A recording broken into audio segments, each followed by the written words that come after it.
Welcome back to the Weston Art and Innovation Center. My name is Jeff Porter. I'm the project architect from LLB Architects. And we're going to provide you with a little video update since the last one we did was back in September. So a lot has changed throughout the space. A lot of finish work is going on. And I'd like to show you around, show you what's going on. Right now we're standing in the historic reading room of the library. You can see that there's quite a bit of casework and millwork that's been put in place. A lot of the mechanical units have been installed. They're currently working on the original wood floor. You can see that there are some holes in different locations. Those are electrical and data floor boxes. So when we have classes in here, people can plug their laptops in and be able to connect with the presenter that's going to be up in the front of the space. What is new to this room is all of this casework that's behind me. So everything that's underneath this window, this is all the mechanical work. So this is actually going to be hidden with these panels here. These guys will be dropped down in front, so it will look like a continuous bookcase. And these guys are actually lockable units. So the Art and Innovation crew, they can use those and use them as storage and be able to have a little bit of security to them. The paint that's on the wall was selected by the Historic Commission. We did some research at the library. They had the original specifications of the project and also some old newspaper clippings that describe the colors that were used throughout the building. So we had the Historic Commission look at those. They interpreted them as best they could, and this is the color green that was decided upon to be placed in this room. We did something similar with the foyer. There's a kind of a blue hue to the dome ceiling and a very warm white that's above the woodwork. We had actually taken some plaster samples, looked at those a little bit carefully, and tried to match those colors as well. Some of the window treatments that we're going to be doing in this room includes drapery that will have blackout fabric on the back side of it for the north and south windows. And then behind me on this window, we're actually going to have a pretty large projection screen that comes down. It will cover the windows, so when we're doing events that require almost complete darkness, they'll have the ability to close the blackout shades, bring this down, and project whatever presentation or class is going on over this window. So it will look and feel almost like a mini movie theater. So you won't have any light coming in. The sound from the outside with the blackout shades and the drapery will be blacked out pretty well. So it becomes a pretty isolated space to have classes and presentations and even some functions as well. So right now I'm standing in the conference room.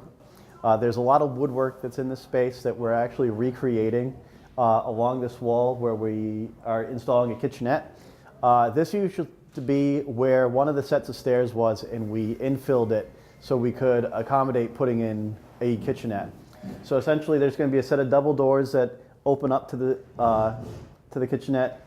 You'll have sink, cabinets throughout that space.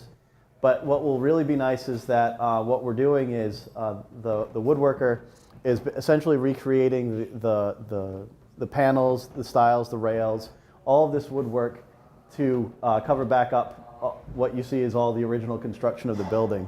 So basically everything that looks like this with the panels here, the stiles and the rails will be continued over onto the other side. So it all looks consistent with the rest of the room. All right, so we are back down in the wet makerspace. We're awaiting all of the millwork to be installed along this wall. This is going to be essentially the wet wall. So you can kind of see where the two sinks are stubbed out right now in both locations here. One of the things that's really nice about this room is in the wet makerspace, they really wanted a flexible space. So there's going to be a lot of tables that are on casters that can be moved about. We provided these electrical boxes here, so wherever you're kind of located in this space, you can have power. So there's 6 of them throughout the space. They're pretty robust, so you can be able to power some larger items throughout the space. You'll see this giant duct above me here, which is also going to be used for a manual exhaust. So if they're doing things like oil painting or something that has a little bit more of a pungent odor, they can hit the switch and start to vent out the space that way.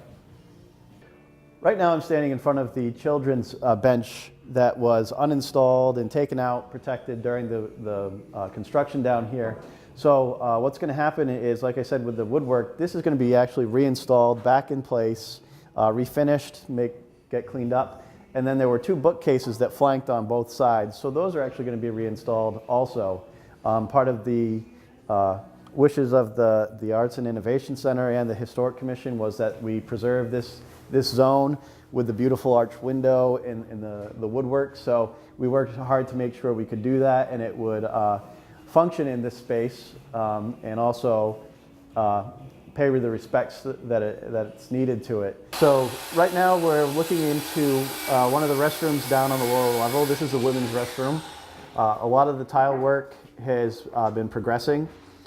We were actually able to talk with the design committee from the Weston Art Innovation Center, and we're able to have a little bit more fun in the restroom areas. We were able to utilize this hexagon pattern with some varying colors for the tile to have a little bit more appeal and interest to the spaces. We have a little bit more of some modern light fixtures that are on the ceiling and around the sink area. As I said, with balancing the historic nature of the building and the modern parts of the building, one of the things that we were able to do was take a profiler and recreate the profiles around the new doors with the old trim.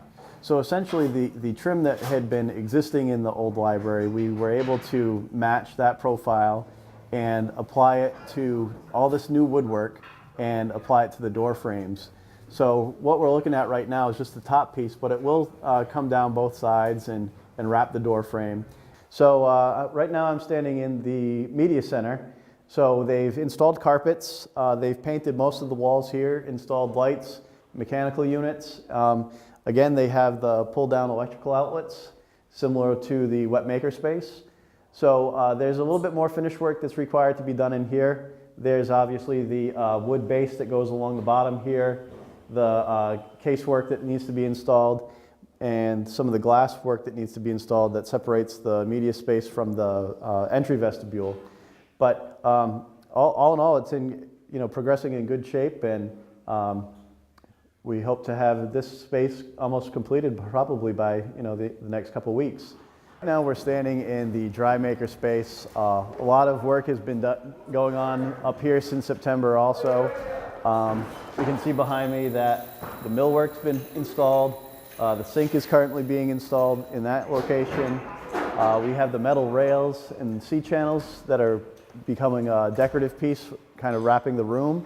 So those have been installed. The paint's been put up. So a lot of work has been done in this space. Again, just a few more things to finish up. The light fixtures need to be installed.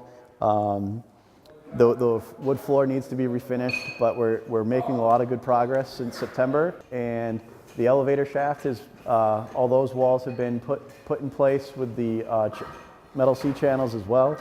So right now we're really just waiting on glass to be fabricated and installed. So again, we're just, for this project we're getting to be in the final stages of all the finish work. So that's why you can see a lot of the activity going on behind me and around me, and hearing all the tools going, and they've been the contracting team has been full force. So they've been making great progress in the past couple months. So we're hoping that everything wraps up pretty soon, and we'll have the building open to everybody so that they can enjoy it.